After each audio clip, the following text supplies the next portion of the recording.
I've got a quick tip for you that's going to multiply the number of sweet potato slips you can get out of the propagation of one single sweet potato. Guten Yardening, everybody!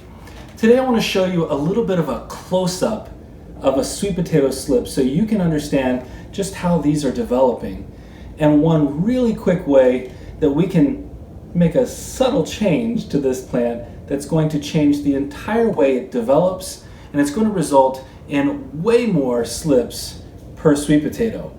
And if you're somebody who wants to produce more for your garden, that's going to be an excellent change.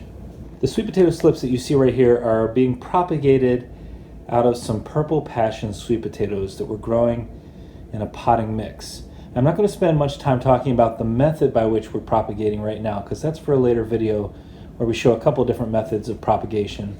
But instead what I want to focus on are the parts of the sweet potato, specifically on how I can take this one sweet potato slip and turn it into far more sweet potato slips quite easily. In order to better understand how we can increase the number of slips propagating out of one of these sweet potatoes, we have to first understand a little bit about the makeup of the slip itself. Here at the very top, we have what's known as the apical meristem. It's sometimes referred to as the terminal bud. This terminal bud is responsible for the main growth of the plant up to this point. But it also produces something called auxin, and auxin limit any production or growth and keep dormant the growth of our lateral buds here. I'm going to try to get in really nice and close so you can see right between the stem and the leaf that little piece of growth. Now that lateral bud has the potential to turn into another sweet potato slip, but it's not going to do anything unless we remove the terminal bud at the top. Now it's possible if this got big enough, if this grew long enough and far enough away from this lateral bud, that we might see some development.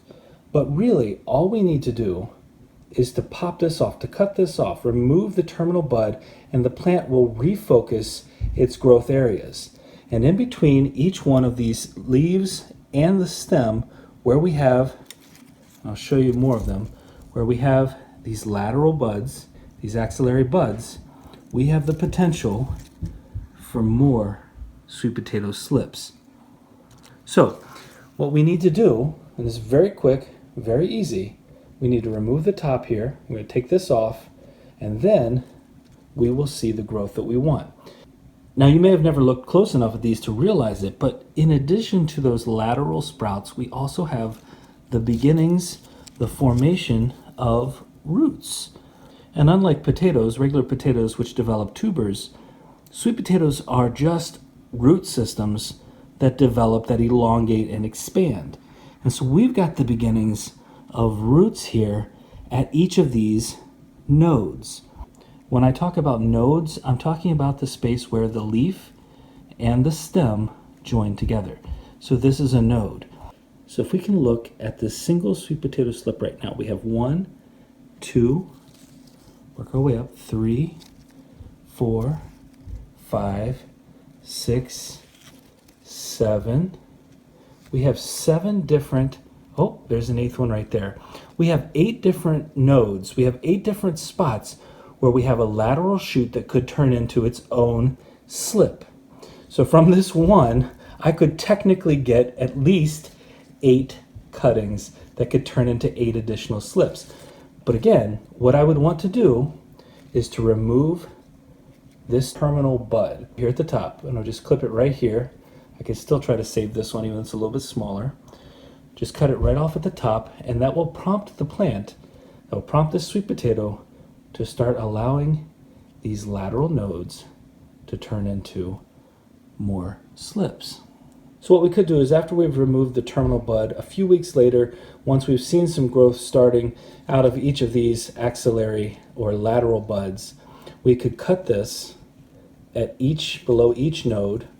We could place this in some water, and we would start to see these white roots that are already developing now, we could start to see them sprouting out into bigger roots. That is a simple way for us to take what's growing here, and you can already see we've got quite a few. 1, 2, 3, 4, 5, 6. This one hasn't come up yet. We've already got 5 good, solid sweet potato slips coming up now, and we can turn that into, I don't know, 20, 25 slips, all from one sweet potato. This is another way to maximize the potential that you can get from one single sweet potato. So imagine if you've gone to the store and you've purchased 1 or 2 organic sweet potatoes that you want to try out, that you want to try propagating.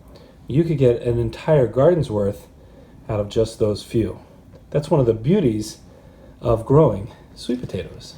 It's as simple as that. We remove this terminal bud, and the development that we're going to get in terms of the way this plant works from that point forward is changed completely. Instead of 1 sweet potato slip, we get 8. And so that's what I want you to take from this. The ability to increase and maximize your growing potential, not just in your garden, but in preparation for your garden.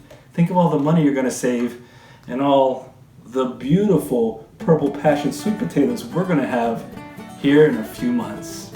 We hope you enjoyed this video, and if you found it helpful, please don't forget to give us a like, leave us a comment, remember to share and subscribe, and most importantly, remember, when you're with us, you are good to grow.